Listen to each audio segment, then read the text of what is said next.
In this video, I'm going to be talking about how I sculpted a self-portrait for my Ceramics 3 class. So if you don't know, I've talked about this in other past videos, but I am currently in a Ceramics 3 class, and this is my final project of this semester. So it was called our self-portrait assignment, and for our self-portrait we had to make a project that resembled us in some way. It didn't have to be a sculpture of yourself, it just had to be like a vase that was bubbly, and then you could say I was a bubbly person, or you could show an object that means something to you, or sculpt that object, I mean. And so what I did was I ended up sculpting myself, and I wanted to sculpt myself as a robot. I really struggled with this one actually. It was definitely one of the hardest sculptures I've made in this class so far because I really wanted to look like me, and it's really hard to get a sculpture to look like you. That's what I figured out.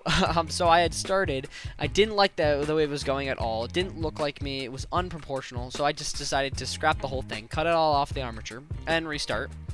It was kind of a waste of time, but I learned a lot from that failure because I learned that the eyes, the nose, and the head shape, I think, are the most important when sculpting someone. A specific person is a lot harder to sculpt than just a person.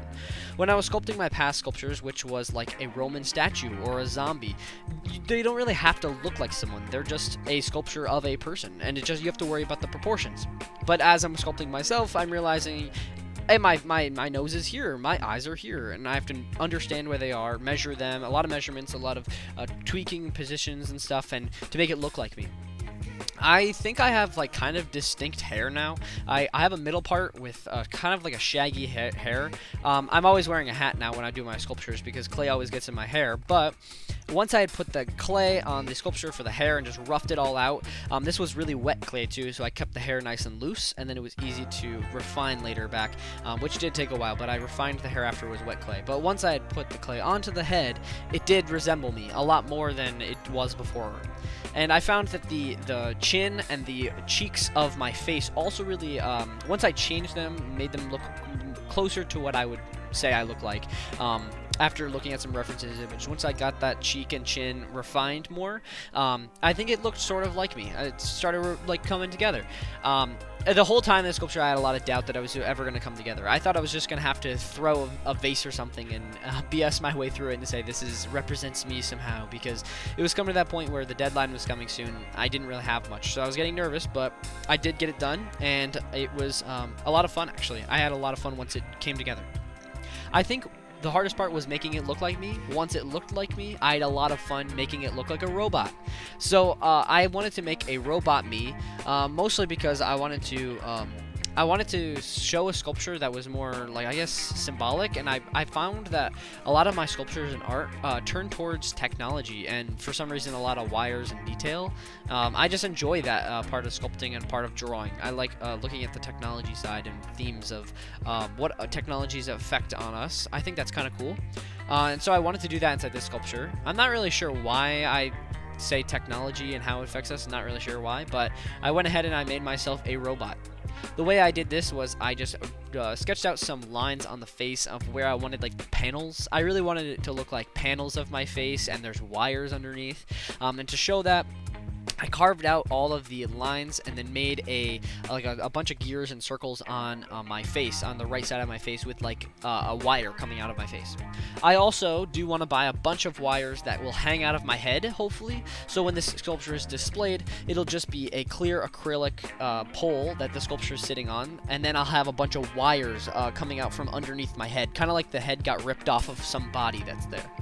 And then I thought I was done. Then I realized I think I can add a hand. I did have some extra time. So I was like, I want to make a hand that also seemed like it was ripped off some sculpture. Or a robot, I mean.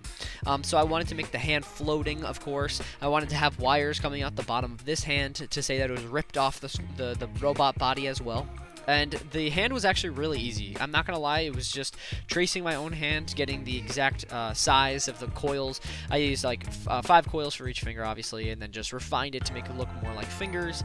And then to make it look like a robot, I had carved out where the knuckles are, and I had added screw holes, and I just went in with a lot of detail, and roboted this hand up, I guess.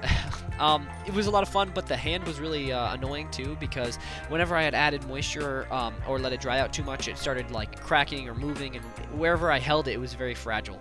And then even when it was bone dry at school, it was starting to bone dry. I had cracked off a finger, so I had to reattach that finger later on, which luckily it did.